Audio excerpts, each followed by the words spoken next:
दोस्तों, आज हम लोग न्यू पार्लियामेंट, नई संसद जो बनी है, जिसमें अब सारी संसदीय पार्लियामेंट्री प्रोसीडिंग्स या कार्यवाहियाँ होती हैं, उस पर बात करते हैं। ये आपको पता होगा कि सेंट्रल विस्टा प्रोजेक्ट बड़ा चर्चा में था। इसी प्रोजेक्ट के तहत ये संसद भवन या नई पार्लियामेंट या नया पार्लियामेंट हाउस बना है और पुरानी को शायद पुरानी संसद को म्यूजियम बना दिया गया, ऐसा कुछ है। तो नई संसद में कुछ बहुत सारे फैक्ट हैं, अगर पूछेगा तो हमारे पास आंसर होना चाहिए ना उस बात का।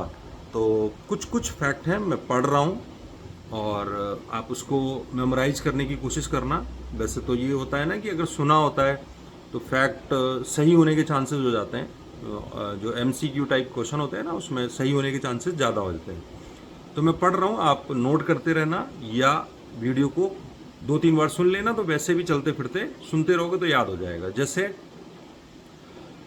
इस नई पार्लियामेंट जो ट्रायंगल शेप में है, त्रिकोण टाइप की है ना, तो वो किस डेट को इसकी नींव रखी गई थी? तो ध्यान रखना है आपको, 10 दिसंबर 2020 को प्राइम मिनिस्टर नरेंद्र मोदी ने इसकी नींव रखी थी या फाउंडेशन रखी थी, ठीक है।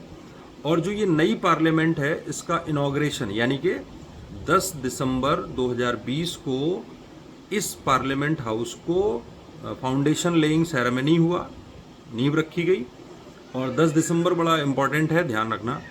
नवनिर्मित यानी कि जो नई संसद बनी, इसका इनॉग्रेशन कब हुआ, उद्घाटन कब हुआ? तो उद्घाटन की डेट भी याद रखनी है आपको, 28 मई 2023, 28 मई 2023 को it was inaugurated by the prime minister. और प्राइम मिनिस्टर ने ही इसकी नींव रखी थी, बुनियाद रखी थी, ठीक है। और इसको सेंट्रल विस्टा रीडेवलपमेंट प्रोजेक्ट के तहत न्यू दिल्ली में इस न्यू पार्लियामेंट का कंस्ट्रक्शन किया गया है, बनाया गया है। प्रोजेक्ट का नाम क्या है? सेंट्रल विस्टा रिकंस्ट्रक्शन प्रोजेक्ट, नाम याद रखना। इस पूरे टर्म में यानी कि प्रोजेक्ट के नाम में ही कंफ्यूजन क्रिएट कर देगा, एक आध वर्ड हटा देगा और ऐसे क्वेश्चन पूछ लेता है। अब एक क्वेश्चन बड़ा इंपॉर्टेंट है कि इसका डिज़ाइन किसने बनाया? तो ध्यान रखना, विमल पटेल नाम के एक व्यक्ति या इंजीनियर हैं, उन्होंने इसका डिज़ाइन बनाया है। और इसका कंस्ट्रक्शन यानी कि ये पार्लियामेंट किसने बनाई है? तो इंडिया की सबसे भरोसेमंद कंपनी टाटा, उसने बनाया है। कंपनी का नाम है टाटा प्रोजेक्ट्स लिमिटेड, उसने बनाया है, ठीक है। और जो नया पार्लियामेंट है, इसको जब इनॉग्रेट किया गया था, इनॉग्रेशन डे था 28 मई 2023 को। अभी मैंने बोला, इसको जब इनॉग्रेट किया गया था, उस दिन कितने रुपए का सिक्का जारी हुआ था, इंडियन कॉइन? तो ध्यान रखना है, इस इनॉग्रेशन के मौके पे प्राइम मिनिस्टर ने 75 रुपये, 75 रुपीज़ का एक सिक्का लॉन्च किया था, 75 रुपये का। अब ये 75 का ही क्यों हुआ, इसके पीछे भी इतिहास है, ध्यान रखना। फिर आगे बात करते हैं कि क्या खास बातें हैं इस नई पार्लियामेंट में। तो एक तो ये, जैसे मान लो मेंस में पूछ ले या प्रीलिम्स में पूछ ले कि कौन सी विशेषता नहीं है, कौन सी विशेषता है, या न्यू पार्लियामेंट के बारे में वर्णन कीजिए, डिस्क्राइब करिए या फीचर्स बताइए। तो इसका जो शेप है, वो आकार जो है वो ट्रायंगल है, त्रिकोणीय है। और नए संसद भवन में यानी कि जो नई पार्लियामेंट बनी है, इसमें 3 जो मेन गेट हैं, 3 मेन गेट्स हैं, उनका थल, जल और नभ यानी कि ज़मीन, पानी और आसमान, इन तीनों को डेडिकेट किए गए हैं वो 3 मेन गेट्स, है ना।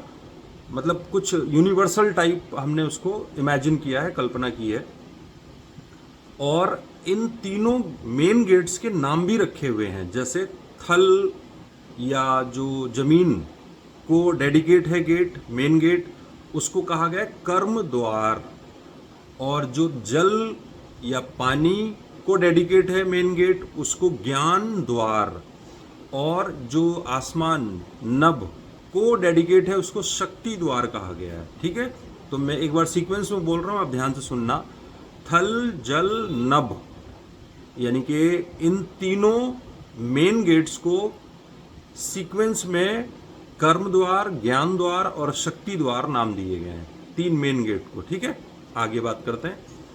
इसके कंस्ट्रक्शन में राजस्थान से ग्रेनाइट और बलुआ पत्थर लाया गया, सैंडस्टोन बोलते हैं उसको। तो ग्रेनाइट का इस्तेमाल हुआ है और सैंडस्टोन का इस्तेमाल हुआ है। कहाँ से आया है? राजस्थान से आया है। नई जो संसद बनी है उसकी छत पे ऊपर नेशनल जो हमारा सिंबल है, राष्ट्रीय प्रतीक है, उसकी ऊंचाई 6.5 मीटर रखी गई है। ध्यान रखना, जो हमारा अशोक स्तंभ है उसकी ऊंचाई 6.5 मीटर इसके ऊपर रखी गई है। और ये किस चीज़ का बना हुआ है, फैक्ट के तौर पे अगर आप ध्यान रखना चाहें तो ये कांसे का बना हुआ है। कांसा शायद इंग्लिश में उसको ब्रॉन्ज कहते हैं। ठीक है, आगे देखो, इस संसद भवन में कैपेसिटी कितनी है आपको पता है? 2026 के बाद, ऐसा कॉन्स्टिट्यूशन में लिखा है कि 2026 के बाद जो जनगणना होगी उसको डीलिमिटेशन यानी कि जो सीमांकन है, पुनर्निर्धारण होगा उसका। यानी कि जितने जनसंख्या बढ़ गई है ना देश की, तो हर जिले में अब उसको हम बॉर्डर को रीऑर्गेनाइज करेंगे। तो फिर सीटें बढ़ेंगी क्योंकि आबादी बढ़ चुकी है। 1971 से 1971 की सेंसस से अभी तक हम चल रहे हैं, उसी को बेस मानते हैं। अब 2026 के बाद जो शायद 2027 में जनगणना होगी ना, उसमें जो नई स्टैटिक्स आएंगे, जनगणना के आंकड़े आएंगे, उनके आधार पे सीटें बढ़ानी ही पड़ेंगी अब, क्योंकि 1971 से अभी तक नहीं बढ़ी हैं। तो 50 साल समझ लो, 7 5 12 50 से भी ज़्यादा हो गए, नहीं, हाँ ठीक है, तो अच्छा खासा टाइम हो गया, कहने का मतलब ये है। तो अच्छी खासी सीटें बढ़ानी पड़ेंगी आपको, क्योंकि पहले उन 1971 के आंकड़ों के आधार पे आपने सीटें अलॉट की थी। और साउथ की पॉपुलेशन क्योंकि ज़्यादा तेज़ी से नहीं बढ़ रही है नॉर्थ इंडिया के मुकाबले, तो उनके साथ नाइंसाफ़ी ना हो जाए, इसीलिए हम सीटों को भी रोके हुए थे, लेकिन अब बढ़ाना पड़ेगा। तो टोटल लोकसभा में 888 सीटें हो जाएंगी, जो अभी तक 543 हैं। और राज्यसभा में जो 245 सीटें हैं वो अब 384 हो जाएंगी। ठीक है, तो 888 लोकसभा में होने वाली हैं, या हम ये कहें कि जो कैपेसिटी है, क्षमता है, वो फिलहाल इतनी है।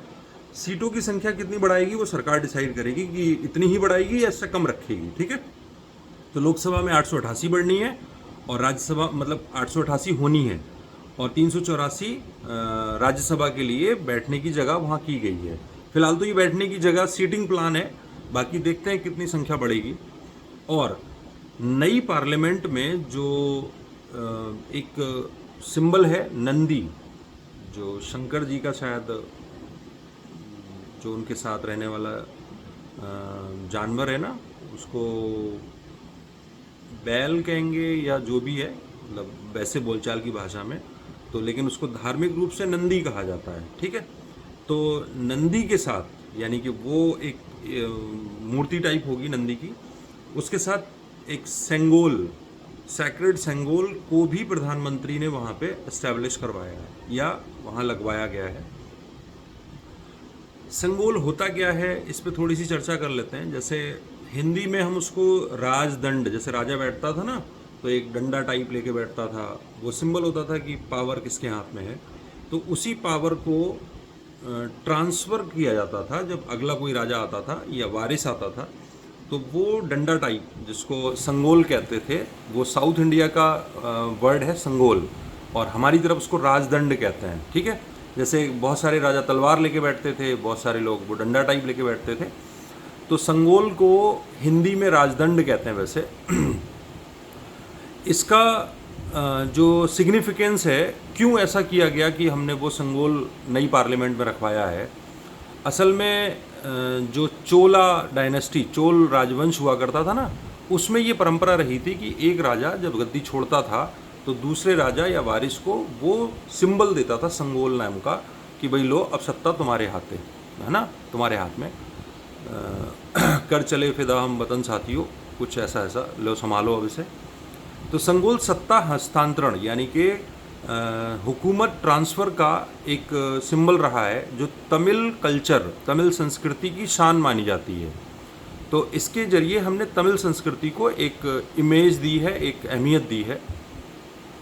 और ये जो संगोल है, राजदंड है, ये 5 फीट लंबा है, और इस जो संगोल है इसके टॉप पे हमने नंदी बैल को रखा हुआ है, नंदी बैल को सिंबल के तौर पे रखा है। नंदी बैल असल में न्याय का प्रतीक माना जाता है ना, इसीलिए ऐसा किया गया है।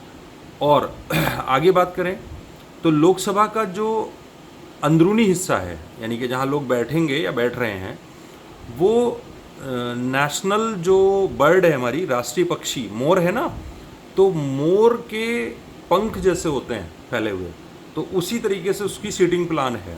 वैसे ही आप देखना एक बार तो आपको लगेगा।